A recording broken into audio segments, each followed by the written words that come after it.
Halo teman-teman, pada video kali ini kita akan membahas mengenai penulangan balok, kolom serta shear wall dengan menggunakan e-tabs pada bangunan 25 lantai sebagai berikut. Bangunan yang digunakan adalah bangunan pada video-video sebelumnya. Yang pertama kita akan lakukan adalah define material untuk tulangan. Dengan cara define material properties, lalu klik add new material, regionnya user, material type-nya rebar, klik OK. Sini kita akan namakan tulangan FY420 MPa. Lalu modulus elastisitasnya 200.000 MPa. Kita modify show material property design data. F-field-nya kita akan gunakan 420 MPa dengan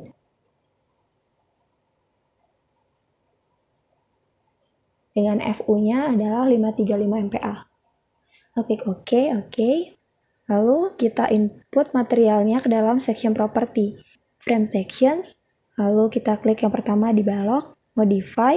Lalu di bagian reinforcement kita modify show rebar. Untuk material longitudinal bars-nya kita ganti tulangan FY420 MPa, confinement-nya juga disamakan. Klik OK. Untuk yang kolom kita modify juga. Modify show rebar. Materialnya diganti seperti pada balok dan pastikan cek atau desainnya itu kita pilih reinforcement to be design. Klik OK. Lalu kita run.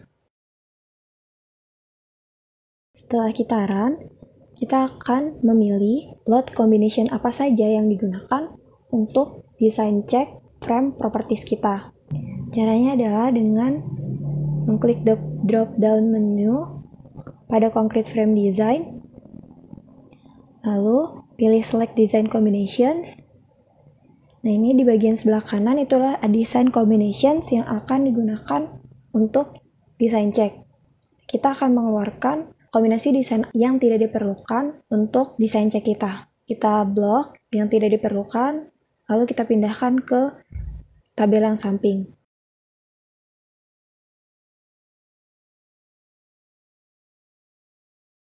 Lalu klik OK, lalu klik concrete frame design untuk melakukan desain cek pada frame.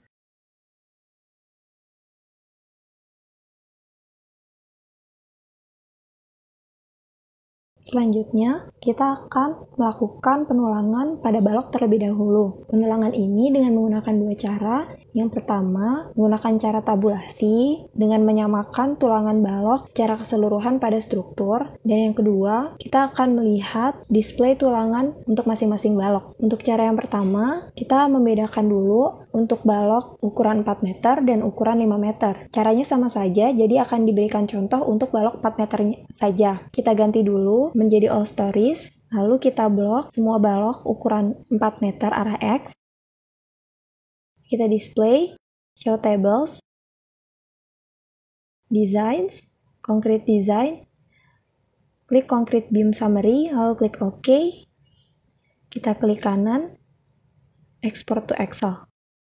Lalu pada Excel, kita filter, dengan sort and filter, lalu klik filter. Selanjutnya kita akan membedakan daerah tumpuan dan daerah lapangan. Dapat dilihat pada gambar balok berikut. Untuk daerah tumpuan, menurut SNI adalah sebesar 2H dari muka kolom, karena dimensi baloknya sebesar 350 x 600, dengan tinggi berarti adalah 600, sehingga nilai 2H-nya adalah 1200. Dari as kolom, nilainya menjadi 1600. Berarti dari bagian kiri 1600 dan dari bagian as kolom kanan sebesar 2400. Selanjutnya kita bisa lakukan filter untuk daerah tumpuan dengan mengklik bagian station, number filters, between. Kita ganti menjadi is less than or equal to 1600. Or is greater than or equal to 2400. lalu klik OK. Di sini kita bisa langsung ambil nilai AS stopnya atau luasan tulangan bagian atas. Kita copy dulu ke Excel yang lain agar lebih mudah mencari kesimpulan. Lalu kita ambil nilai AS bottom atau luasan tulangan bagian bawah longitudinal.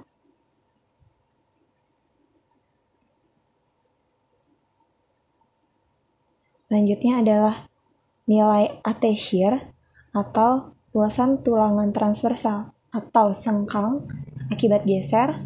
Kita filter juga. Selanjutnya kita ambil nilai longitudinal akibat torsi. Dapat dilihat nilainya 0. Dan transversal atau sengkang akibat torsi juga nilainya 0.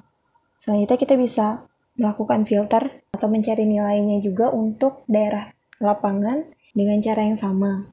Kita filter station, lalu klik between juga. Kita ganti is greater than or equal to 1600 and is less than or equal to 2400.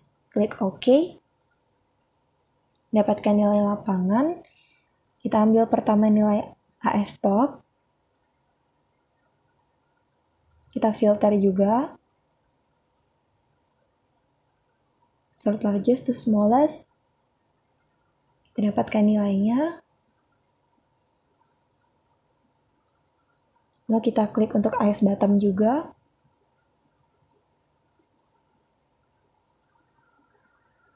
Selanjutnya AT shear, transversal atau sengkang akibat geser. Kita lihat kebutuhan torsinya juga pada longitudinal, nilainya 0, dan transversal atau sengkang juga nilainya 0. Bisa dilihat di tabel kesimpulan, kebutuhan tulangan longitudinal dan sengkang. Untuk kebutuhan longitudinal, itu adalah penjumlahan dari kebutuhan lentur dan torsinya. Untuk di tumpuan dan lapangan, tulangan atas dan tulangan bawah dipisah. Dan untuk kebutuhan sengkang, itu berdasarkan kebutuhan geser dan kebutuhan torsinya. Satuannya adalah milimeter persegi per meter. Selanjutnya untuk cara kedua, yaitu apabila kita akan mendesain tulangan balok yang berbeda-beda. Lalu kita ingin melihat untuk masing-masing balok. Caranya dengan mengklik drop-down menu pada Concrete Frame Design, lalu Display Design Info. Untuk longitudinal reinforcing-nya, kita klik Apply. Lalu di sini bisa dilihat tulangan longitudinal pada masing-masing balok. Saya lihat untuk bagian kiri itu adalah luasan tulangan longitudinal tumpuan kiri atas 1175, lalu yang tumpuan bawah 881, lalu ada lapangan bawah 481, lalu untuk lapangan atas 400, tumpuan bagian kanan 891, dan tumpuan bagian bawah sebelah kanan adalah 1005. Ini satuannya adalah milimeter persegi. Ini satuan default dari ITEPS untuk SI. Lalu selanjutnya kita cek untuk shear reinforcing-nya. Dihasilkan untuk ada 3 nilai, yaitu luasan tumpuan kiri itu 1342, untuk bagian lapangan 1238, dan untuk bagian tumpuan kanan itu 1145. Nah, ini satuannya adalah milimeter persegi per meter. Lalu bisa kita lihat juga untuk torsion reinforcing-nya. Klik apply. Nah, ini nilainya 0 sebelah kebetulan. Untuk nilai 0 di baris atas itu merupakan tulangan torsi untuk sengkang atau tulangan torsi untuk tulangan transversal. Nilai pada bagian baris bawah itu merupakan nilai longitudinal akibat torsi untuk bagian tumpuan kiri, lapangan, dan tumpuan kanan. Untuk desain penulangan kolom dan shear wall dengan menggunakan ITEPS akan dibahas pada video selanjutnya.